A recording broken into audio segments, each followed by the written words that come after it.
10 अप्रैल 1912 RMS Titanic अपनी पहली यात्रा शुरू करता है, जिसे इंग्लैंड के साउथहैम्पटन शहर से अमेरिका के न्यूयॉर्क शहर जाना था। 3 सालों की कड़ी मेहनत से और लाखों डॉलर से बनने वाला जहाज अपनी पहली यात्रा के दौरान 4 दिनों बाद एक विशाल आइसबर्ग से टकरा जाता है और 2 टुकड़ों में टूटकर महज 2.5 घंटे में ही समंदर के आगोश में चला जाता है, जिसमें 1517 लोगों की जानें चली जाती हैं। 4000 मीटर की गहराई में समंदर की गोद में दफन एक मिस्ट्री, जिसे सुलझाने में सदियां गुजर गईं, जिसने उस दौर में पूरी दुनिया को संदेह में डाल दिया था, जो उस सदी का सबसे विशाल, खूबसूरत और कभी न डूबने वाला जहाज था, जिसे आरएमएस टाइटैनिक कहा जाता था। दोस्तों, आज की वीडियो में आप जानेंगे कि टाइटैनिक शिप में ऐसी कौन कौन सी खूबियां थीं, जिसे लेकर आज भी लोगों के मन में इसे जानने की इच्छा जागती रहती है, और ये कभी न डूबने वाला जहाज आखिर कैसे अपनी पहली ही यात्रा में डूब गया। टाइटैनिक अपने दौर का सबसे आलीशान, सबसे बड़ा जहाज था।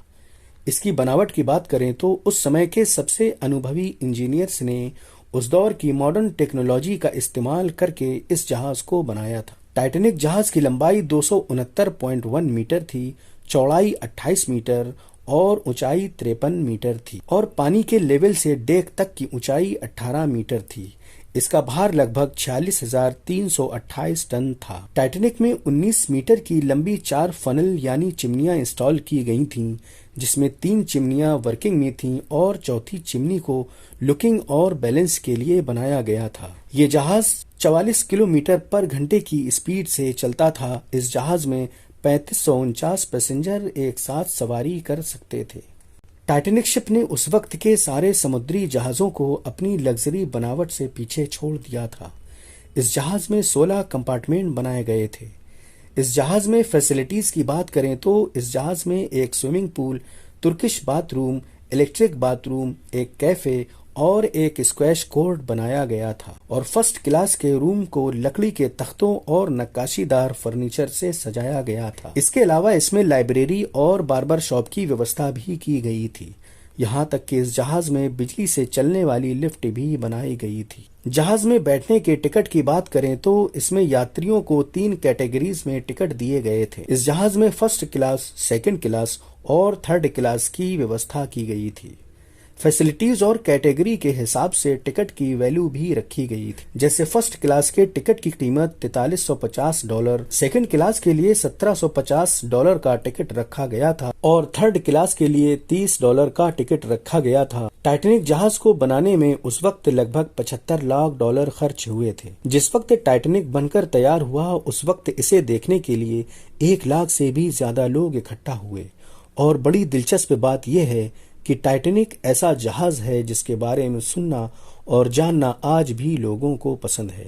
कहानी शुरू होती है 19वीं शताब्दी से, जब ब्रिटिश सरकार ने व्हाइट स्टार लाइन कंपनी को आरएमएस टाइटैनिक बनाने का कॉन्ट्रैक्ट दिया। व्हाइट स्टार लाइन कंपनी को 107 शिप बनाने का एक्सपीरियंस था। इसके बाद 1909 में आयरलैंड के बेलफास्ट में टाइटैनिक का निर्माण शुरू होता है।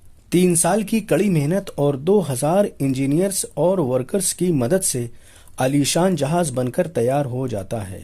ये जहाज 10 अप्रैल 1912 को 2223 यात्रियों को लेकर इंग्लैंड के साउथहैम्पटन से न्यूयॉर्क के लिए निकल जाता है, जिसमें शेबर्ग फ्रांस के 274 और क्वींसटाउन आयरलैंड के 123 पैसेंजर सवार थे। जहाज अपनी 44 किलोमीटर पर घंटे की रफ्तार से चल रहा था। सारे पैसेंजर एंजॉय कर रहे थे। टाइटैनिक जब आयरलैंड से निकला तब रास्ते में जहाज के कप्तान को आइसबर्ग यानी बर्फ की चट्टान मिलने की चेतावनी मिली। 14 अप्रैल तक जॉन स्मिथ को लगभग 6 चेतावनियां मिल चुकी थीं, लेकिन जहाज के मालिक ने इसे नजरअंदाज कर दिया और कप्तान को फुल स्पीड से चलने को कहा, और जहाज अपनी रफ्तार से आगे बढ़ता जा रहा था। उन्हें ये लग रहा था कि आइसबर्ग आने पर जहाज को मोड़ लिया जाएगा, लेकिन वे जहाज की स्पीड कम नहीं करना चाहते थे। उस रात आसमान में चांद नहीं निकला था, कुछ तारों की हल्की हल्की रोशनी थी। जहाज के कैप्टन ने 2 क्रू मेंबर को जहाज के ऊपर निगरानी के लिए बैठाया और किसी भी खतरे से निपटने के लिए आगाह करने को कहा। ज्यादातर रोशनी न होने की वजह से दूर तक नहीं देखा जा सकता था, और 11:39 पर जहाज आइसबर्ग के करीब आ जाता है। तब क्रू मेंबर ने एक क्षण न गवाते हुए एट वंस 3 बार जोर जोर से घंटा बजाया। तुरंत ये खबर दी कि आगे बर्फ की चट्टान है, जहाज को जल्दी बाएं की तरफ टर्न कर लिया जाए। ये सुनते ही अफसर जहाज को मोड़ने लगे, लेकिन जहाज की ज्यादा स्पीड की वजह से और जहाज के बड़े साइज की वजह से पूरी तरह से ना मोड़ सके और घबराहट में वे दाएं की तरफ जहाज को मोड़ने लगे। लेकिन अनफॉर्चुनेटली 11:40 पर जहाज का राइट साइड का निचला हिस्सा उस विशाल आइसबर्ग से टकरा जाता है। टक्कर इतनी जोरदार थी कि थर्ड क्लास के यात्रियों को बड़ा झटका लगता है और जहाज में अफरा तफरी का माहौल बन जाता है। जहाज में अफरा तफरी का माहौल उस वक्त और भी जोर पकड़ लेता है जब जहाज को उसी जगह पर रोक लिया जाता है और इंजन बंद कर दिए जाते हैं। जोरदार टक्कर की वजह से जहाज के नीचे दाएं वाले हिस्से में 300 फीट लंबा क्रैक हो जाता है।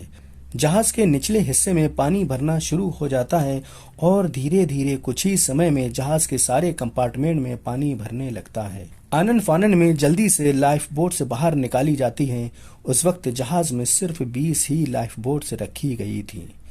एक लाइफ बोट्स में अधिकतम 65 यात्री बैठ सकते थे, लेकिन जल्दी करने की वजह से 28 से 30 यात्रियों को उसमें बैठाकर निकाला जा रहा था, जबकि कैप्टन को ये मालूम था कि जहाज में कितने यात्री हैं और कितनी लाइफ बोट्स हैं।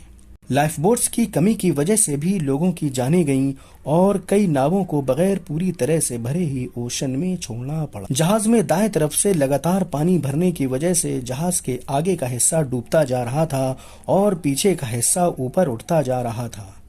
लेकिन लगातार पानी के प्रेशर और भार के कारण 2:20 पर टाइटैनिक बीच से टूटकर अलग हो जाता है और धीरे धीरे टाइटैनिक समंदर की सतह में समाने लगता है। आखिरकार 2.5 घंटों में ही कभी न डूबने वाला जहाज समंदर की गहराई में कहीं खो जाता है। इस घटना में 1517 लोगों की जानें गईं।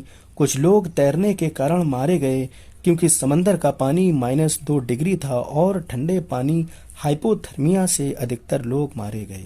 टाइटैनिक डूबने के 2 घंटे बाद लाइफ बोट्स में सवार 710 लोगों को बचा लिया जाता है। उम्मीद है आपको हमारा ये टॉपिक बहुत पसंद आया होगा। नेक्स्ट वीडियो में आप जानेंगे कि आखिर टाइटैनिक शिप के सफर करने से पहले ऐसी कौन कौन सी लापरवाही और गलतियां की गई थीं जिसकी वजह से टाइटैनिक शिप हादसे का शिकार हुआ। दोस्तों, वीडियो को लाइक, शेयर, सब्सक्राइब जरूर कर दें जिससे हमारे आने वाली वीडियो की नोटिफिकेशन आपको मिल सके।